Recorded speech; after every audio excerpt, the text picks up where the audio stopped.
All right, hello everybody. This is the first video for chapter 9. There should be 2 videos for this chapter. And this chapter is about articulations. And articulations is just the fancy anatomical word for joints. Now, I'm going to give you a big warning about this chapter. This chapter is a huge vocabulary chapter. You're going to have lots of new words that are very similar, but you're going to have to know the specific definitions of each thing, like a synchondrosis, a synarthrosis, a symphysis. Okay, they're going to be very similar, and they're not words that you're familiar with. So spend a lot of time on the vocabulary, all right? So that's my big advice for chapter 9. And a lot of the questions on the exam will be definitions of the terms or putting the right classification for each kind of joint. All right, so let's get started. So articulations or joints are where 2 bones meet and where we have a possibility of body movement occurring. Now, you have lots of different kinds of joints, and there's this spectrum for joints from being very, very stable and strong, and on the opposite side of the stability or of the spectrum is they're very movable. The more movable a joint is, the less stable it is. So strength is on one side and mobility is on the other. And if you want to be more mobile, you're going to sacrifice strength. If you want to be stronger, you're going to sacrifice movement. Okay, so it's a sliding scale. So we have 2 ways of classifying joints, just like we've classified several other things. And the 2 ways are by their structural classification or their anatomy. What are they made of? And the second way is their function, their range of motion. Are they very movable or not movable? And the joint structure determines its function. Just like everything else in anatomy, structure equals function. So if we're going to classify them structurally, these are the classifications. A fibrous joint. What do you think is holding them together? Fibers. A cartilaginous joint. What's holding it together? Cartilage. A bony joint. Well, that's weird. We're going to connect 2 bones with bone. And then a synovial joint, which is a synovial cavity filled with fluid. So those are our structural classifications. The functional classifications have to do with how much movement there is. So a synarthrosis is a completely immovable joint. So the 2 bones are beside each other and they're kind of hooked together and there's no movement allowed. Okay, the second classification is an anthy, which is slightly movable. And then the third classification is a diarthrosis, which is freely movable. And of course, based on our sliding scale, this is the strongest, but least movable. This is the weakest, but most movable. So the synarthrosis. If you're going to talk about more than one, you say synarthroses and you put SES instead of SIS, okay? They're very strong. The edges of the bones may touch each other or actually interlock like puzzle pieces. They can be held together by fibers or cartilage, so they may be fibrous or cartilaginous. And there are 4 types of synarthrotic joints. Notice synarthrotic is just the adjective form of synarthrosis, okay? The 4 types are sutures, gomphoses, synchondroses, and synostoses. See, this vocabulary is kicking in already, right? All right, so let's explore these. Suture. You saw sutures when you learned the bones of the skull. Okay? The matter of fact, this is the only place we're going to see sutures in our body, in any of our joints. The edges of the bone fit together like puzzle pieces and interlock, and they're actually connected by dense, fibrous connective tissue in the cracks, which is why we can still see the cracks even after the bone has stopped growing, okay? A gomphosis is only going to be located in the maxilla and mandible. It is a tooth socket. And so what happens is the tooth fits into the hole in the bone, and it's held together by one tiny little set of ligaments called the periodontal ligament. That's all that holds your tooth into your jaw. And teeth are not bones. We'll learn about them in anatomy too.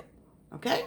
So the gomphoses only apply to tooth sockets, and their bones of the tooth is held into the bone by a little fibrous thread.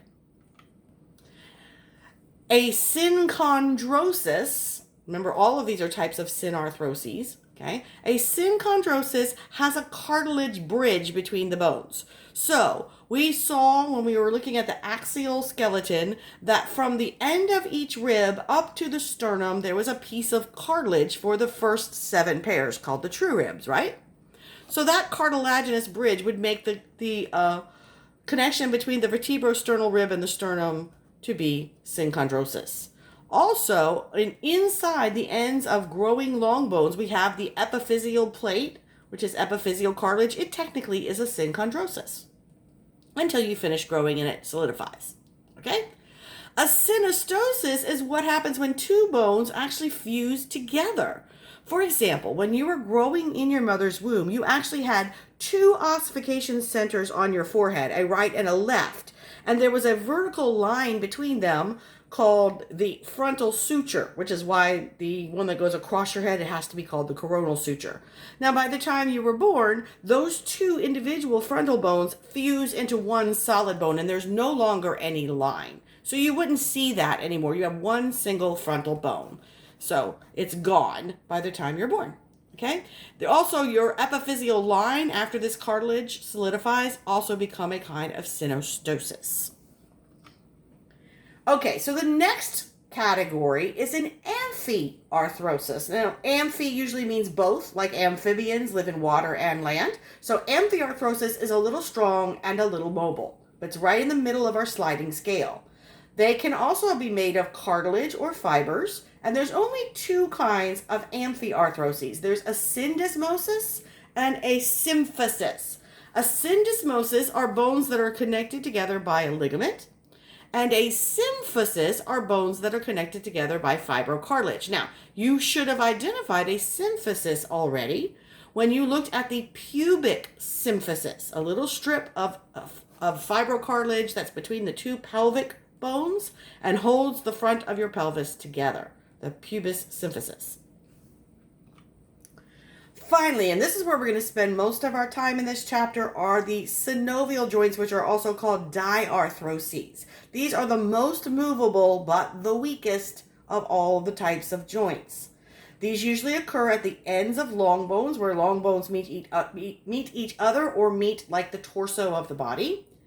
And they're called synovial because we're going to make a synovial capsule and fill it with synovial fluid. So we're going to make a bubble of connective tissue around the end of the bones, and we're going to fill it with a lubricating fluid. And this lubricating fluid is called synovial fluid, and it's made by this membrane that lines this cavity called the synovial membrane. And on the end of the 2 long bones within the synovial joints, we're going to cover the end of the bone with hyaline cartilage so that it's nice and glossy and slippery and reduces friction between the cartilage and the synovial fluid. So these are your major joints. So here is a little tiny finger joint. Okay, so this being maybe, I don't know, the middle phalanx and the distal phalanx, who knows, okay? But just, it's kind of the end of the 2 little finger bones. So we see here is the end of the bone. You can see the spongy bone here at the epiphysis. Here is my epiphyseal plate. So guess what? Or excuse me, epiphyseal line. So this person has finished puberty. And then I have the articular cartilage made of hyaline cartilage on both bones. And then I have this pocket around. So the pocket is lined with the synovial membrane, which is creating synovial fluid, which is lubricating this joint. That joint capsule around the outside of the synovial joint is made of collagen fibers. Now here is a side view, a sagittal view, mid-sagittal actually, through your leg looking at the knee joint. So we're seeing the femur here, and the tibia here, and the patella here. And you can see this is also has a pretty complicated synovial cavity, but the same things are in place. We're going to see a couple other characteristics we haven't seen before, like a bursa, a fat pad, a meniscus, and we'll talk about those a little bit later in the chapter. This is just showing you another example of a synovial joint. So that synovial fluid, its main job is to be a lubricant. It's about the consistency of an egg yolk. It's filled with proteoglycans. And what is a proteoglycan? It's a big, long sugar with a little bit of a protein added to it. So it's very good at bringing water in. It attracts water to make like a thick, viscous fluid. And it's lubricating. It delivers nutrients to the cells in the joint. Did you notice there's no blood in the joint? So this is going to take the place of blood. It's going to deliver oxygen and nutrients to the cells that make up the joint. It's also a good shock absorber. So we fill all of your joints with fluid that allows for a little bit of bounciness and shock absorption as you move your joint. Synovial joints are mobile but very weak. And so we try, since the joint itself is weak, to give them extra structures to give them more stability. So the stabilization comes from things outside of the joint itself, things like extra cartilage and fat pads, ligaments, tendons, and bursae. Cartilages. We put extra cartilage, not just the cartilage on the end of the bone, but sometimes we'll put a pad of cartilage in there, like in the knee. In the knee, there is like a number 8 or an infinity sign shaped disc of cartilage in between the femur and the tibia, because that joint has all of your body weight on it all the time. It takes a lot of beating and pounding. So we reinforce that joint with our second strongest tissue. Remember, bone is strongest, fibrocartilage is second strongest. Then we'll add in fat pads for cushioning or for keeping tendons and ligaments from rubbing against things. Ligaments support and strengthen joints, and they're ropes that go directly from the periosteum of one bone and become the ligament and then join and become the periosteum of a second bone. If you've ever had a sprained ankle, a sprained wrist, what you've actually done is torn the ligament in between two bones without breaking the bone. Tendons attach muscles to bones, and sometimes we'll allow the position of the tendons to help hold the joint in place. And then finally, a bursae. It's a little bubble of synovial fluid that's not part of the synovial joint that is a cushion. And it's another way of keeping tendons and ligaments from rubbing up against tissues and causing friction. So all of these are accessory structures in our synovial joints. Okay, so why do we have these? What do they do? They prevent injury by limiting the range of motion. They don't let the joint move so freely that it pops out of joint. And we do this by having the collagen fibers of the joint capsule and the ligaments. The shapes of where we're going to put the joint together helps hold them in place. We might have other bones, muscles, or fat pads helping to hold things in place, and of course the tendons. So we're going to now start to describe the movements at synovial joints. So again, they're the most movable, and you might know we mainly deal in our world in 3 dimensions, right? We have the X, the Y, and the Z planes. You might call them planes. If a joint can only move in one of those planes, it's called monaxial. So nobody's watching you right now, I guarantee it. I want you to bend and straighten your elbow. Pretty much that's the only direction you can move your elbow joint. It can't move side to side. It can't turn around in circles. Okay, so that's a monaxial joint. A biaxial joint has 2 directions it can move. Now, instead of your elbow, take your wrist and lean your hand side to side and then lean it front to back. So you have 2 different planes in which that joint can move. Finally, a triaxial joint, which is the most movable kind, moves in all 3 planes. And you can do this with your shoulder. You can lift your shoulder up and down, forward and backward, and you can kind of extend it away from your body and then in squishing your 2 shoulder blades together in the back. Okay, so that would be a triaxial joint. We also have types of movement at synovial joints. We have gliding movements, angular movements, circumduction, rotation, and special movements. Gliding movements is just kind of a wiggling of bones against each other. For example, in your wrist, the bones don't actually change position. They just wiggle a little bit, and the big flex comes between the tops of the carpals and the metacarpals of your hand. Okay? But when you're just moving your wrist around, the bones are sliding past each other. Angular movement allows you to create an angle or reduce an angle. And the main 2 are flexion and extension. So anytime you are taking a joint and opening it out to 180 degrees, okay, then that is extension. If you are reducing the angle, like bending your elbow or bending your knee or bending your ankle, that is flexing. That's flexion. So decreasing in angle is flexion, increasing in angle is extension. Now you have a couple places on your body where you can go farther than 180 degrees. So right now, if your head is straight up and down, you are at a 180-degree angle from your chest. If you lower your chin down, that would be flexion.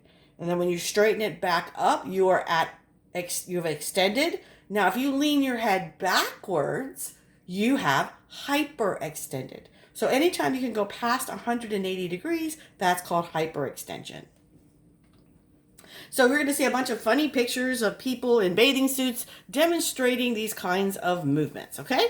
So in this one picture, we have an example of flexion and extension here, and flexion and extension of the head, and hyperextension. And we have a little subset here that's showing you on the wrist. We have flexion. Extension would be the hand straight down like this, and then hyperextension if we go the other way. Other angular movements. We have abduction and adduction. Now, when someone is abducted, what happens to them? They're taken away, right? They're kidnapped. So abduction is moving things away from the long axis of that part of the body. For example, if my arms are down at my sides and I suddenly lift my arms out like I was getting ready to, get ready to do a toe touch or something, and they're out to the sides, then that would be abduction of the arms. Okay, if I take my fingers and they're all together on my hand is straight, and I spread my fingers out, that's abduction of my fingers. Now, when you bring them back, you're adding them back. And so that movement is called adduction. So we have abduction means to move away. Adduction means to come back. Now, why do we care about you learning these terms? When you're learning the muscles, which hopefully you will or are, you're going to need to know things like what does an abductor muscle do and an adductor muscle. So it's going to be in the muscle name. Okay? So here is abduction of the arm, bringing it back is adduction. Abduction of the leg, bringing it back is adduction. You can do the same thing with the hand and with the wrist and with the fingers. So abduction when we spread the fingers, adduction when we bring them back. Circumduction is if you are able to move a part of the body in a complete circle without rotating it. So if you look here, this person their hand is upright. They are able to move around. Their hand is still upright. So they're not rotating the wrist. They are circumducting the arm. Rotation would be a twisting motion. So you can turn and rotate your head to the left or right. And for your arms and legs, you can either move them towards the midline of the body. Like if you're holding your hand out, you can move your thumb towards your belly button, or you can move it out towards the side of your body. If you're moving it towards your belly button, that's called a medial rotation. If you're moving it outward, so your thumb is pointing out to the side, that would be a lateral rotation. So again, this is a medial rotation. That is a lateral rotation. Pronation and supination are kind of related to that. It's just the forearm. So if you remember in chapter 1, we talked about being prone and being supine. Supine is palms facing up like you're carrying a bowl of soup. So to get your hands palms facing up, first they were palms facing down, and then you rotate it so that your thumbs go away from the midline of the body and pass over the top of your arm, and then are facing the side. That is the position of the motion of supination. And you're going to have a muscle in your arm called the supinator or supinator. Okay? It's going to have to go diagonally across the back of your forearm so that when that muscle shortens, it pulls your thumb up and around. The opposite is true. If your hand is palm up and you turn it to palm down, you are making it become prone. That action is called pronation. It rotates the arm so that your thumb rolls around, your radius rolls across the ulna and makes an X across the ulna, and now your hands are facing down or backwards and they are prone. So again, going From down to up is supination. Going from palms up to palms down is pronation. And you can see what's happening here with the radius and the ulna. When we're supine, they're straight, aligned with each other, side by side. And when we pronate, the radius is crossed over the ulna. Now we get to special movements. Our feet can do some crazy things. We can twist them around. We can bend them all different directions. Inversion is when we twist the sole of our foot towards, like if you were going to look at the bottom of your foot and you turn your foot towards the other leg. Eversion is if you extend your foot out to the side and look at the bottom of your foot sideways. Okay, those are inversion and eversion. Then dorsiflexion and plantar flexion. If you were in an aerobics class and we told you to flex your ankle, you would actually pull your toes towards your knee. Okay, that is actually called dorsiflexion. If we told you to point your toes, technically that would be extending the ankle, but it's bending the toes. It's bending the bottom of the foot. So rather than calling it pointing or extension, we call it plantar flexion. So dorsiflexion is flexing your ankle, pulling your toes towards your knee. If you point your toes, you're then bending the bottom of your foot. And so that's plantar flexion. So eversion is turning your foot that way, inversion that way, dorsiflexion, pulling your toes up, plantar flexion, pointing your toes down. Okay, then we have some more special movements. We say we are unique in the animal world because we have opposable thumbs. Well, what does that mean? That means you can take your fingertip and touch it to the tip of your thumb. That is opposition. And then when you let it go, it's reposition. Protraction and retraction have to do with moving things forward and back like your jaw. So the last of the special movement pictures here is opposition. And then when you release it, that's reposition. And protraction and retraction, if you stick your bottom jaw out so that your bottom teeth are over your top teeth, you have protracted your jaw. And when you pull it back into position, it is retracted, okay? So I am going, last few of the special movements. Depression, elevation, and lateral flexion. Depression is to move something down. And one of the most famous joints you can move down is your mandible. And so when you talk, you depress your mandible. You open your mouth. When you stop talking, you elevate your mandible and you push it up. So, there's this phrase, shut up. It's not actually considered to be very polite. So if you'd like to make it more polite and more anatomically correct, you could say, kindly elevate your mandible. Okay? See what that happens the next time you're yelling at somebody. Okay. And then the next movement is lateral flexion. That just means doing side bends, moving your vertebral column to the side. So again, there's depression and elevation, and that's lateral flexion of the head. Okay, so that's a good place to stop video 1. This should be about slide 35, and I'll pick up video 2 with slide 36.